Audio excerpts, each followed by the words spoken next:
Welcome back to The Explainer. Today we're exploring the stolen identity, Bacha Khan, and the erased history of the Pashtuns. Okay, let's dive into this. Before going any further into his own life story, Bacha Khan does something really interesting. He completely pauses his autobiography to focus on something absolutely profound, and that's cultural heritage. It's a pretty chilling thought, isn't it? How exactly do you just erase a nation's history? Well, Bacha Khan realized early on that the British colonial rulers, who were actually aided by local mullahs, had effectively stolen the identity of the Pashtun people. It wasn't just about conquering land, right? They systematically suppressed this incredibly rich, vibrant history and basically replaced it with a manufactured narrative of backwardness. Bacha Khan understood that to truly free his people, he first had to show them that their history had been deliberately erased. He had to help them remember who they actually were.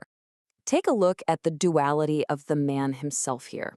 On one side, you've got Bacha Khan, the deep thinker, hands clasped, just quietly reflecting. And then on the other, you see this powerful orator speaking incredibly passionately at a podium. This actually mirrors exactly what he's doing in his autobiography.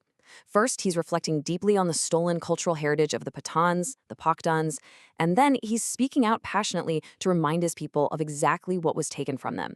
He's actively fighting to reclaim a forgotten identity. And this brings us to just a heartbreaking moment in his writings. He says, and I quote, "It fills my heart with sadness to think that our country, which at different periods in history was the cradle of learning and culture, could, under unfavorable circumstances and because of the ignorance of the mullahs, sink into a state where there was no room left for such good work as education and learning." Wow, you can really hear the sorrow in his words, right? But listen, this isn't just a lament. This is actually his opening statement in a historical court case of sorts, designed to prove to the world and to his own people their highly advanced lineage.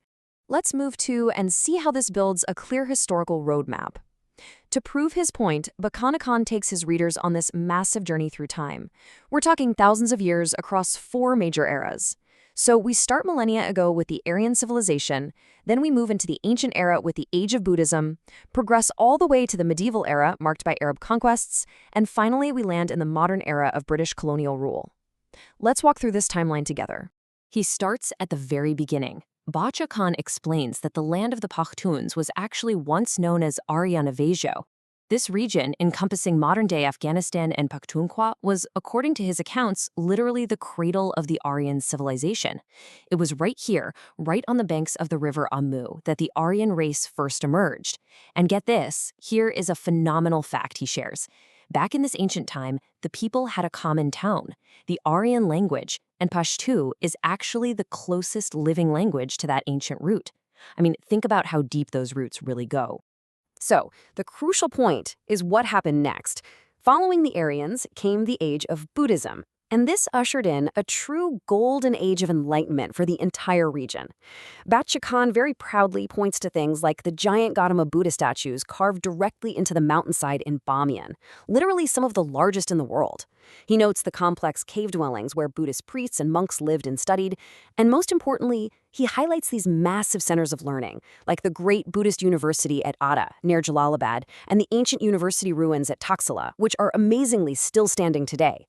He's laying all of this evidence out to directly combat that British stereotype that the locals were just savages. He's saying, look at our history. These were the homes of scholars, artists, and philosophers. And you know what? The intellectual pedigree definitely doesn't stop there. Bacha Khan then introduces us to Panini. Now, this might actually surprise some of you. Panini is famously known as the ancient grammarian who formulated the rules of Sanskrit, bringing this incredibly complex ancient language to the world. But where was he from? He was from right here in this region, specifically from what is now the Tehsil of Swabi, right on the banks of the Indus. So the foundational grammar of one of the world's most significant classical languages was born in the exact same land the British were brushing off as uncivilized. No way, right? And this brilliantly illustrates the deep, undeniable connection the Pashtun people have to the broader identity of the entire subcontinent. Check out this fascinating linguistic evolution Bacha Khan maps out for us. It all starts with Sindh, which is the ancient Pashto word for river. From that Pashto word, we get Indus, the name of the great river itself. From that, we get Sindh, the name of the surrounding country. And ultimately, Hindu, the name derived for the people of the region.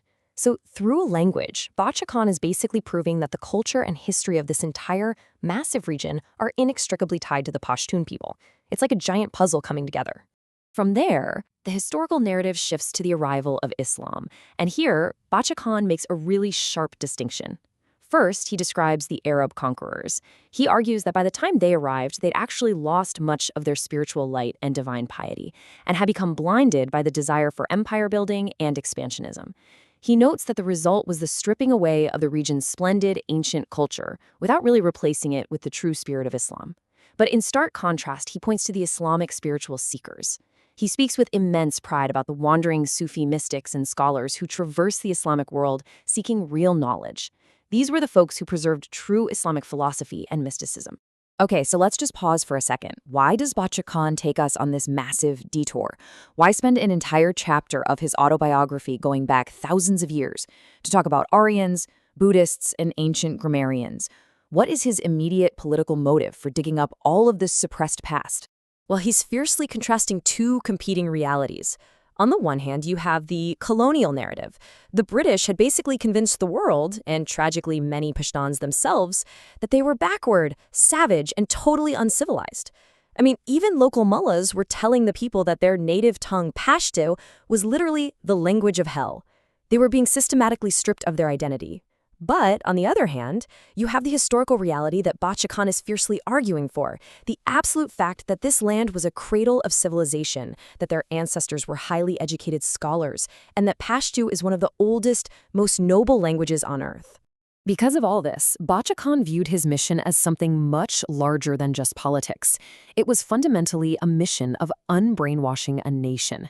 He believed the glorious heritage of his people had been stolen not just by military force, but by cunning narratives and manufactured ignorance.